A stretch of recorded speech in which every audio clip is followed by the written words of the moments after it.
पियला के बाद जाला से जिए पफान तू चढ़ली जवानी रोज करेला जियान तू ए हो राजा पियला के बाद जाला से जिए पफान तू चढ़ली जवानी रोज करेला जियान तू नेमुआ के रस सब गार देबका गार देबका गार देबका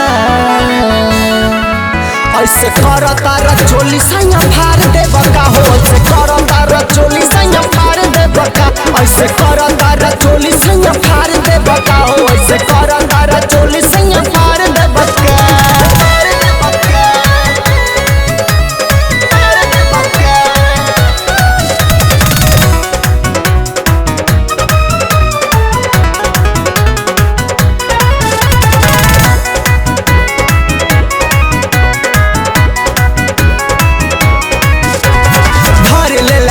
जब चढ़ जाला नासा लगातार चाहे तू प्यार के बतासा लगातार चाहे तू प्यार के बतासा धर लेला सुर जब चढ़ जाला नासा लगातार चाहे तू प्यार के बतासा ये तोहर आदत नहीं हमके सोहाला दरिया रगड़ देला बड़ी छनछनाला लमर बाटे देहिया लमार देबका लमार देबका लमार देबका ऐसे कर तारा चोली सैया फाड़ देबका हो ऐसे कर तारा चोली सैया फाड़ देबका ऐसे कर तारा चोली सैया फाड़ देबका हो ऐसे कर तारा चोली सैया फाड़ देबका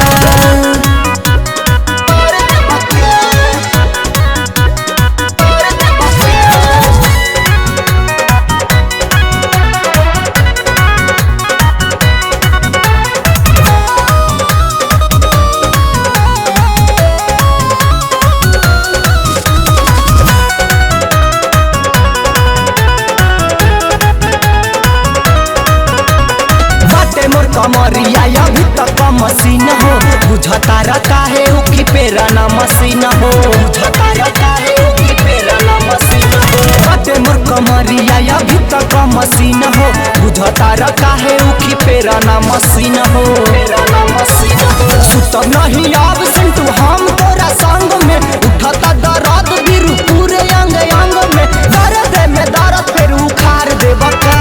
उखाड़ देबका उखाड़ देबका ऐसे कर तारा चोली सैया